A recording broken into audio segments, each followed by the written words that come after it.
Hello and welcome back to Northwestern Models YouTube channel. It's obviously been a very long time since I've done a video, and currently I'm in my garage, so excuse all the mess and rubbish in the background. That is just there. But this video is a different video because this is showing you what I've been doing over the last few months or so, building an N-gauge layout for a customer. So this is basically an overview of the layout and the various bits and pieces on it. So let's dive in and see some trains in action.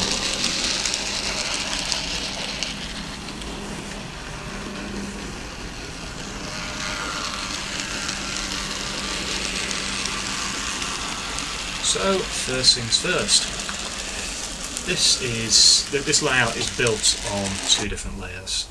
So this part at the moment that you're seeing is the lower half. Now the lower half is based on double track main line, think Dawlish sort of sea-wall area, and it's all fully automated. So the trains on the lower line all run entirely by themselves, complete with working signals. There's a stop-start unit in the station, which I'll show you in a minute, which allows the trains to automatically stop, albeit quite abruptly, and again set off once the signal goes to green. So let's have a look at some of the smaller details on this lower level. So starting on this lower corner on the left-hand side of the layout, you can see obviously we've got our tunnel entrance heading into the underside of the layout. And out the front here we've got our little seawall corner area, some seaweeds and a nice scenic path. In the background you can actually see a pathway heading up the hill to the upper level. If we move slightly along we come across the lower level signal box and eventually get into the station. So this is again a lot of detail in here. The auto train suddenly arrives and automatically stops. So the main station building is actually situated underneath the upper level. So when the other train disappears in a minute, you'll see it'll all come out. But again, it's packed with lots of little details, little poster boards and things within the retaining wall, and it's really nice. So in the bottom of here we've got a little cafe area here on the left as we view it, followed by the ticket machines, and onto the little waiting room on the side there. There are also some platform lights. The layout is fully illuminated inside and out, and obviously we also have the footbridge, and at this end we also have the other end of the tunnel the trains will start. As you can see, quite abruptly. So that is basically the underside. As I said, this all works by itself with very little input needed, and the trains just start and go. So if we move back along the lower platform, the lower station, we come across to the little path there which leads us round up the cliff face. Right there you can see a couple of hikers on there, and we come to the upper level. So let's start having a look at the upper level in a bit more detail. So first things to see on the upper level, again we'll start in the left corner, is the little loco yard.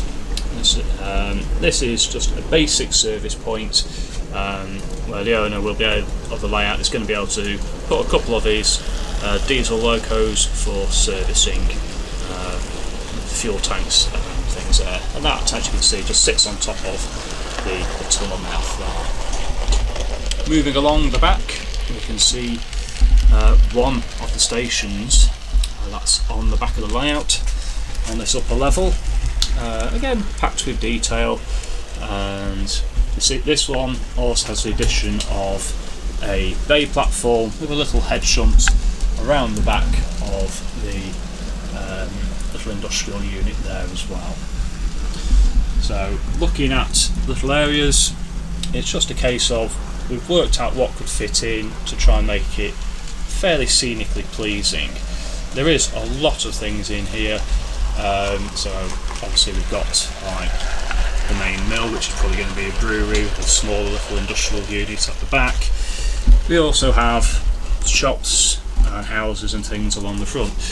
So as an overall view, you actually have a whole village on this upper level, complete with crossing patrols, street lights, village pub, war memorial, and the main route out of town across the bridge.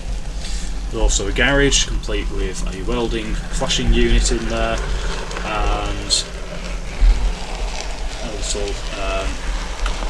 of supermarket area here on the end, at this end. The signal box is full of all the interior detail. There is all the lights and everything, so the signal box does illuminate. Covered market,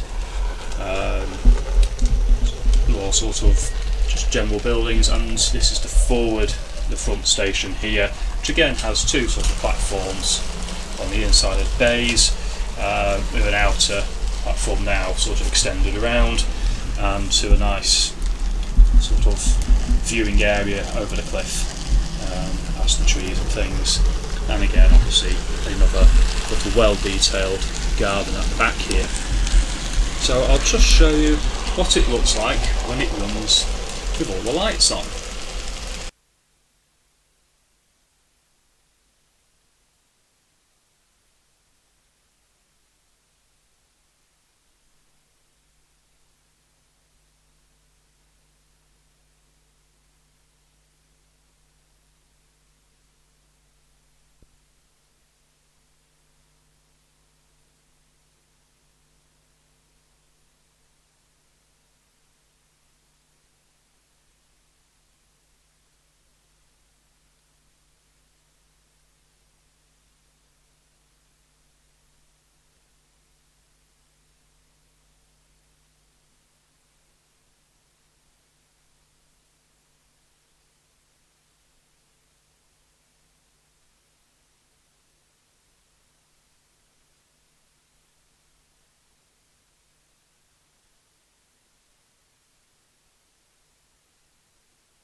So as you can see, there's plenty of detail and action on this layout.